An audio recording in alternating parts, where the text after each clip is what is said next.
दोस्तों नमस्कार, आप देख रहे हैं बिंदास हरियाणा न्यूज। आज शक संवत 1947 विक्रम संवत 2082 है। आज श्रावण शुक्ल पक्ष की चतुर्दशी तिथि और दिन शुक्रवार है। वहीं अंग्रेजी तारीख 8 अगस्त 2025 है। आज चतुर्दशी तिथि दोपहर 2:12 पर खत्म हो जाएगी और उसके बाद पूर्णिमा तिथि शुरू हो जाएगी। आगे बढ़ने से पहले आइए एक नजर डालते हैं आज की बड़ी सुर्खियों पर। रोहतक पीजीआई में पकड़ा फर्जी डॉक्टर, दोस्त की जगह इलाज कर रहा डॉक्टर निकला 12वीं पास।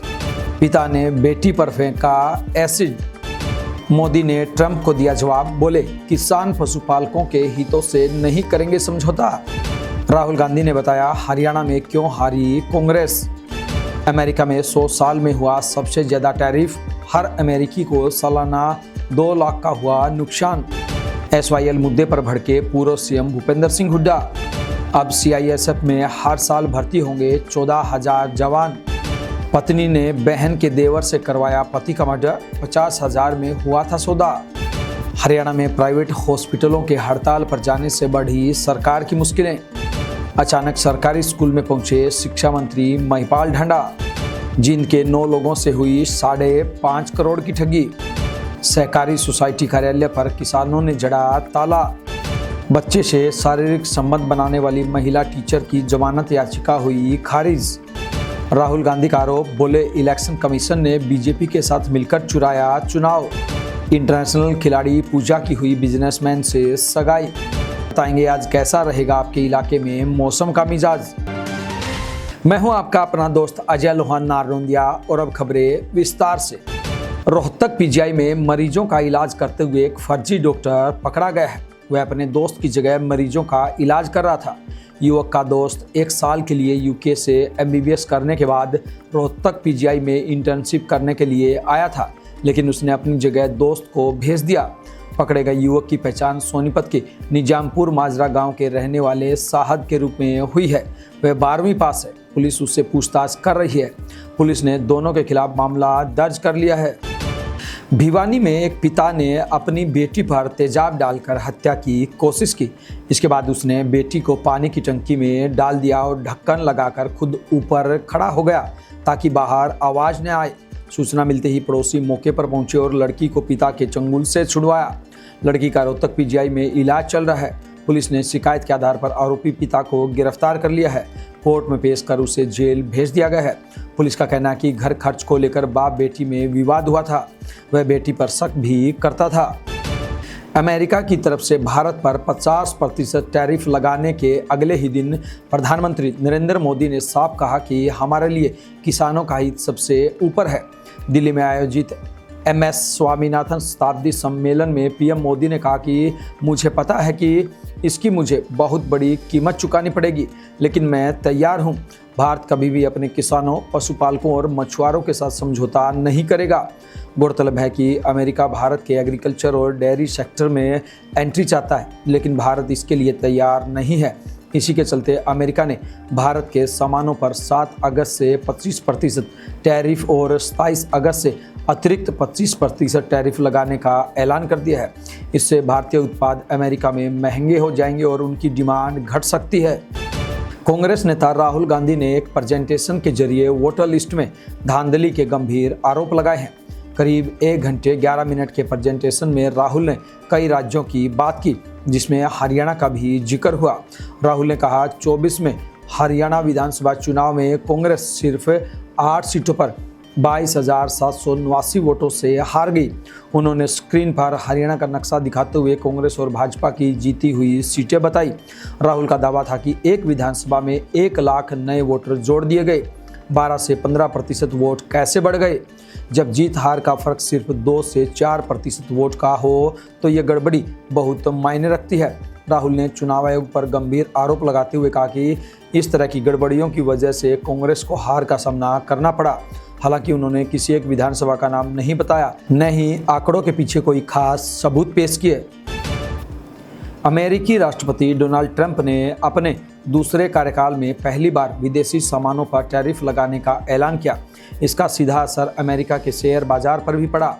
डाउ जोन्स, S&P और नैस्डैक जैसे मार्केट इंडेक्स में 2 दिन में 10% से ज़्यादा की गिरावट आई। बाजार की हालत बिगड़ती देख ट्रंप सरकार ने टैरिफ को 90 दिनों के लिए टाल दिया। अब ट्रंप ने एक बार फिर से 9 अगस्त से दुनिया भर के देशों पर टैरिफ लगाने का ऐलान किया है। अमेरिकी एक्सपर्ट्स का कहना है कि इससे अमेरिकी मार्केट को फिर नुकसान हो सकता है और दुनिया भर में मंदी आने का खतरा है। अमेरिका की येल यूनिवर्सिटी के बजट लैब के अनुमान के मुताबिक अमेरिका में औसत टैरिफ रेट 18.3% हो चुका है। इससे पहले 1909 में अमेरिका में औसत टैरिफ रेट 21% था, यानी मौजूदा टैरिफ 100 साल में सबसे ज़्यादा है। बढ़े हुए टैरिफ की वजह से अमेरिकी परिवारों को इस साल औसतन $2400 यानी कि 2 लाख रुपए का एक्स्ट्रा खर्च उठाना पड़ेगा। पहले वे जो विदेशी सामान $100 में खरीद रहे थे, अब उसके लिए उन्हें $118.3 चुकाने होंगे। हरियाणा के पूर्व मुख्यमंत्री भूपेंद्र सिंह हुड्डा ने एसवाईएल को लेकर हुई पंजाब हरियाणा सरकार की बैठक पर प्रतिक्रिया दी है। उन्होंने कहा कि बीजेपी सरकार को मीटिंग खेलने की बजाय कोर्ट में पंजाब सरकार के खिलाफ अवमानना का केस दायर करना चाहिए, क्योंकि सुप्रीम कोर्ट का फैसला लंबे टाइम पहले हरियाणा के पक्ष में आ चुका है। हरियाणा के हिस्से का पानी दिलवाने की जिम्मेदारी कोर्ट ने केंद्र सरकार को सौंपी थी। हरियाणा और केंद्र दोनों जगह बीजेपी की सरकार है। ऐसे में अब तक हरियाणा को उसके हिस्से का पानी मिल जाना चाहिए था, लेकिन बीजेपी के हरियाणा विरोधी रवैये के चलते यह नहीं हो पाया। कांग्रेस द्वारा बार बार कहा गया कि पंजाब सरकार सुप्रीम कोर्ट के फैसले की अवहेलना कर रही है, लेकिन हरियाणा सरकार बेनतीजा बैठकें करके समय व्यतीत करती रही है। यह बीजेपी सरकार ही है जिसके कार्यकाल के दौरान पंजाब में बनाई एसवाईएल नहर को पाट दिया गया। इसी सरकार ने भूजल स्तर को रिचार्ज करने के लिए कांग्रेस सरकार के दौरान बनाई गई दादूपुर नलवी नहर को भी पाट दिया था। औद्योगिक सुरक्षा को और मजबूती देने और देश के आर्थिक विकास को सुरक्षित आधार देने की दिशा में एक अहम कदम उठाते हुए गृह मंत्रालय ने केंद्रीय औद्योगिक सुरक्षा बल यानी कि CISF की अधिकृत संख्या को 1.62 लाख से बढ़ाकर 2.20 लाख करने की मंजूरी दी है। यह ऐतिहासिक निर्णय भारत की सुरक्षा नीतियों में एक महत्वपूर्ण मील का पत्थर साबित होगा, जो औद्योगिक सुरक्षा को और मजबूत करने और रोजगार के नए अवसर उत्पन्न करने में मदद करेगा। पंजाब हरियाणा सिविल सेक्रेटरीट के यूनिट कमांडर ललित पवार ने जानकारी देते हुए बताया कि भारत की अर्थव्यवस्था में तेजी से वृद्धि हो रही है और इसे सुचारू रूप से संचालित रखने के लिए सुरक्षा के तंत्र को मजबूत करना आवश्यक है। इसके अतिरिक्त छत्तीसगढ़ जैसे राज्यों में वामपंथी उग्रवाद में कमी के साथ नए औद्योगिक केंद्रों का उभरना संभव है, जिसके लिए CISF की उपस्थिति को और मजबूती से बढ़ाना जरूरी है। सोनीपत के अगवानपुर गांव में 10 जुलाई 2024 को मिले एक अज्ञात शव की गुत्थी पुलिस ने 1 साल बाद सुलझा दी है। पुलिस जांच में सामने आया कि मृतक प्रीतम प्रकाश की हत्या उसकी पत्नी सोनिया और उसके प्रेमी रोहित ने करवाई थी। हत्या की साजिश सोनिया ने रची और वारदात को अंजाम उसके बहनोई के देवर विजय ने दिया। शव की पहचान न हो पाने से मामला साल भर तक सुलझ नहीं पाया, लेकिन जैसे ही मृतक का मोबाइल प्रेमी रोहित ने इस्तेमाल किया, पुलिस को सुराग मिल गया। अब सोनिया और रोहित को 14 दिन की न्यायिक हिरासत में भेज दिया गया है। हरियाणा में प्राइवेट हॉस्पिटल की हड़ताल से निपटने के लिए सरकार ने प्लान बी पर काम करना शुरू कर दिया है। सीएम नायब सैनी ने खुद इसकी कमान संभाली है। सीएम ने हड़ताल को लेकर स्वास्थ्य विभाग के अधिकारियों के साथ एक रिव्यू मीटिंग की, जिसमें उन्होंने जिलों के सभी सिविल अस्पतालों को रेडी करने के निर्देश दिए। उन्होंने कहा कि वे विधानसभा में राज्य भर के सभी सिविल अस्पतालों के आधुनिकीकरण और उन्हें मरीजों के लिए आधुनिक सुविधाओं से सुसज्जित करने की घोषणा कर चुके हैं। इसको देखते हुए सिविल अस्पतालों में आने वाले हर मरीज को सभी जरूरी सेवाएं मिले, इसकी तैयारी पर फोकस करना चाहिए। उन्होंने कहा कि सभी सिविल अस्पतालों को उन्नत उपचार सुविधाओं से सुसज्जित किया जा रहा है, ताकि लोगों को इलाज के लिए निजी अस्पतालों में न जाना पड़े। हरियाणा के शिक्षा मंत्री महिपाल ढांडा पानीपत के एक सरकारी स्कूल पहुंचे। उन्होंने शहर के तहसील कैंपस स्थित एक सरकारी स्कूल का औचक निरीक्षण किया। निरीक्षण के दौरान मंत्री महिपाल ढांडा ने सबसे पहले छात्रों से संवाद किया। उन्होंने छात्रों से पूछा कि क्या सभी शिक्षक नियमित रूप से विद्यालय में उपस्थित रहते हैं। साथ ही उन्होंने बच्चों से सामान्य ज्ञान से जुड़े प्रश्न भी पूछे, जिनमें से एक था हरियाणा के शिक्षा मंत्री कौन है। इस पर छात्रों ने आत्मविश्वास के साथ महिपाल ढांडा कहकर उत्तर दिया। मंत्री ने स्कूल भवन का भी संपूर्ण निरीक्षण किया और यह जांचा कि कहीं किसी प्रकार की कोई कमी तो नहीं है। उन्होंने मिड डे मील के तहत मिलने वाले राशन की भी जांच की और शिक्षकों से जानकारी ली कि स्कूल में किन संसाधनों की कमी है और विद्यालय को और बेहतर कैसे बनाया जा सकता है।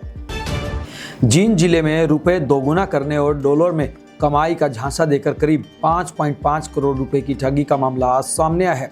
उचाना थाना क्षेत्र के कई लोगों ने शिकायत में बताया कि कैथल निवासी कर्नैल सैनी ने उन्हें 4 लोगों से मिलवाया।